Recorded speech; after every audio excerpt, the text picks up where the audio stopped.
I would like to thank again for two S-Man Speaks for inviting me to have a discussion with him on abortion.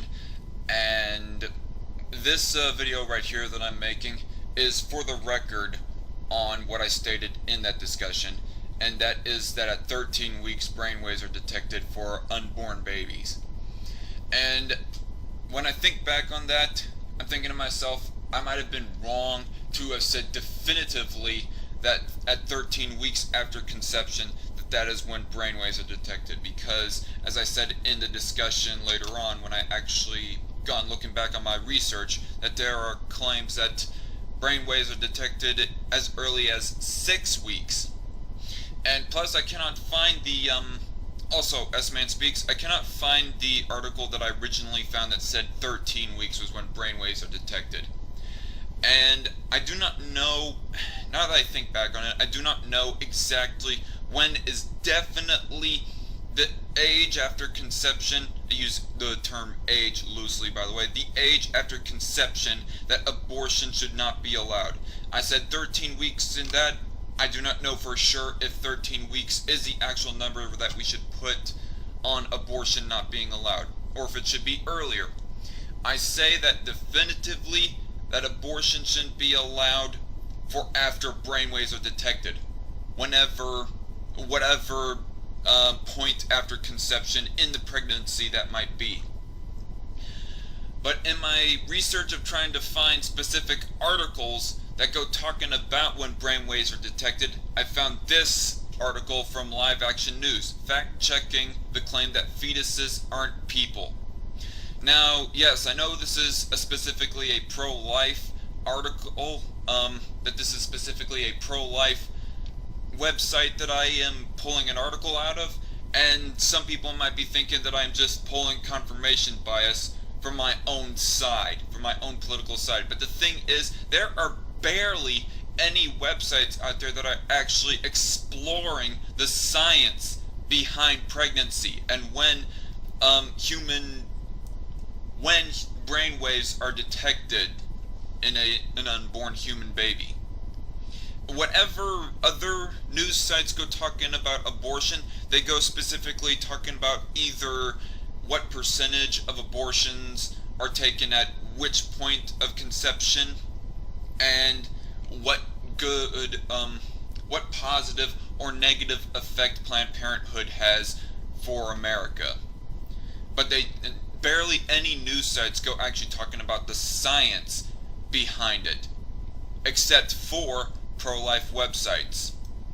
There are few, granted, pro-choice or pro-abortion websites that do go talking about the sciences as well, but none of them go trying to refute the fact that unborn human babies have separate DNA patterns from their parents.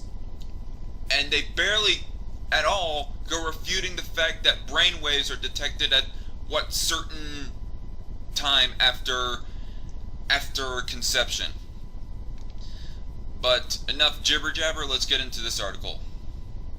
On October 22nd, Live Action published a response to RH Reality Checks The Day I Learned Aborted Fetuses Aren't People, an article in which Amy Littlefield attempts, with no real evidence given, to convince us that fetuses, i.e. preborn children, are not people. Are the things she says about aborted babies correct? Littlefield freely admits she is a former clinic worker. This means she has seen the bodies of aborted babies. She must know exactly what preborn babies look like at each stage of development. However, in the article she appears to mislead the reader in a way that seems deliberate. Littlefield says, sometimes patients would ask me about their embryo or fetus. Would it feel pain? No, I would assure them. How big was it? For the vast majority of patients who were in the first trimester of pregnancy, the answer was tiny. More than 90% of abortions occur at or before 13 weeks of pregnancy, when the embryo or fetus ranges from little more than a bundle of cells to no more than a few inches long. But some patients I saw were much further along. Their questions were more difficult to answer. Their fetuses looked more like babies, even though they were still not viable outside the womb. Later in the article, Littlefield says she saw an aborted baby at 22 weeks. At this stage, there is good evidence the baby can feel pain, but I'd like to focus on her descriptions of earlier preborn children. Littlefield says that 90% of abortions take place in the first trimester. The actual number, according to the Alan Guttmacher Institute, is 89%. She says that these first trimester abortions remove a bundle of cells which is no more than a few inches long. Littlefield only admits that fetuses look like babies when they are much further along. Although Littlefield is correct in saying that the preborn baby in the first trimester is still small, her choice of words implies that the first trimester preborn child is not very developed and certainly does not look like a baby. As a matter of fact, the fetus begins to resemble a baby far earlier in pregnancy than Littlefield implies. From the Endowment for Human Development, a scientific site on fetal development that is not affiliated with the pro-life movement, we see a 3D sonogram of a preborn baby at 10.5 weeks. EHD.org, again, is not affiliated with the pro-life movement, is what they say, and yet they are presenting evidence of what the baby looks like at certain stages. And as we go along to say, says that brainwaves are detected at earlier weeks than 13 weeks, like I said earlier. At this time, the baby not only has arms, legs, fingers, and toes, a face, a beating heart. Here is a video of a pre-born baby's heart beating at 4.5 weeks, and a brain that produces brain waves. So, EHD is proposing that as early as 4.5 weeks, brainwaves are detected. So that makes me question as to when actually the age of viability should be, and when that abortion should not be an option. He has every organ that he will be born with. In fact, if the baby is a girl, she has her own ovaries and womb. The preborn baby also has her own unique fingerprints. These exact fingerprints have never existed before in all of human history and will never exist again. They identify the child as a unique human being, and they can be used to identify her throughout her entire life outside the womb.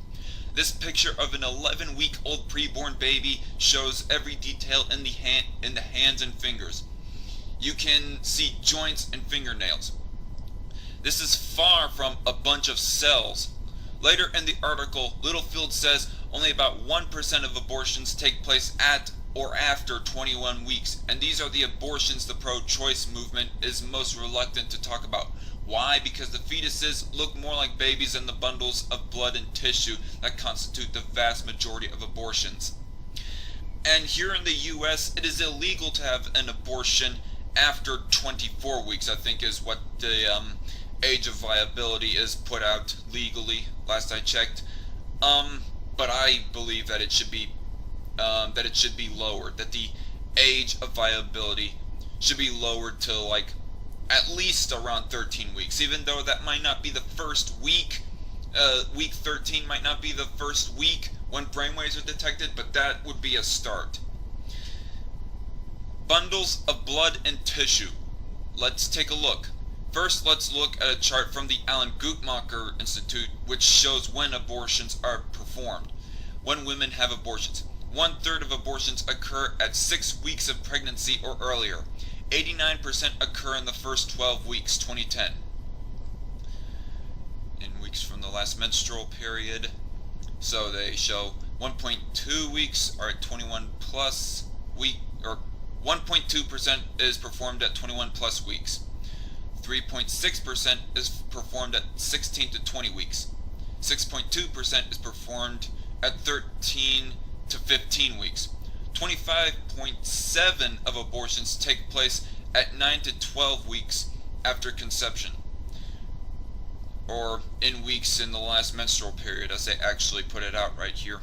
29.8% of them take place 7 to 8 weeks. 33.3% take place earlier than 7 weeks. The The 2010 chart gives the most recent calculations available. Later figures have not been released, and that is the problem with trying to research on abortion, is that the data around it is so hard to find. As you can see, 33% of all abortions take place before 7 weeks. These represent only a third of all abortions. Almost 30% are done at 7 to 8 weeks, and 25.7% are done at 9 to 10. The calculations here are tricky, so bear with me. The life of a preborn baby begins when an egg cell is released by the woman's body ovulation, at about 14 days into her cycle, or 2 weeks after her last period, and is fertilized by a male sperm. Counting from this time, the time of ovulation, we get the age of the baby. Since fetal age, and not the time since a woman's last period, is the most logical way to measure how old a preborn baby is, it doesn't make sense to start counting fetal age 2 weeks before the fetus even exists. Pro-lifers usually use this measurement. But the graph above specifies that the numbers in the chart are calculated by weeks since the last period.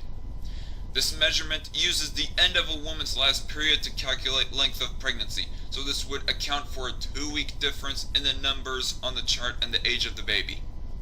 Put another way, a woman who is 8 weeks pregnant by the chart is carrying a 6-week-old preborn baby, 6 weeks since conception.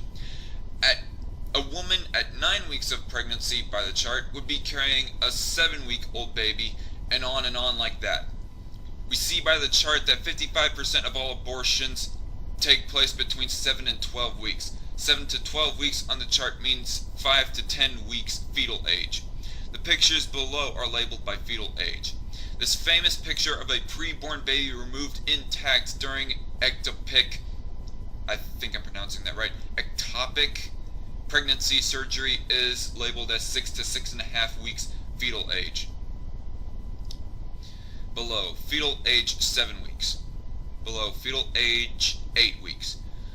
Below, fetal age 10 weeks. It seems that a large number of aborted children look far more like babies than tissue and blood, so we can see that Littlefield is being deceitful. Of course, abortion is wrong regardless of what the baby looks like. A preborn baby is a developing human life, whether she looks human or not. On a philosophical level, a developing human at any stage is far more important and precious than blood and tissue, which is a dehumanizing way to describe a developing baby at any stage. Not only do Littlefield's words show a shocking lack of respect for human life in the womb, not surprising considering her conclusions in the article, they are not even truthful. And so, anyway, the reason of why I wanted to make this video was to clear up the record with S-Man Speaks on my sourcing for when brainwaves were detected. And according to EHD here, they are saying as early as 4.5 weeks, approximately. So I do not know the exact age after conception that brainwaves are detected. But I do know that it's much earlier than 24 weeks. And so as a pro-lifer, to start off with, I want to get the age of viability lower than just 24 weeks. That is my stance.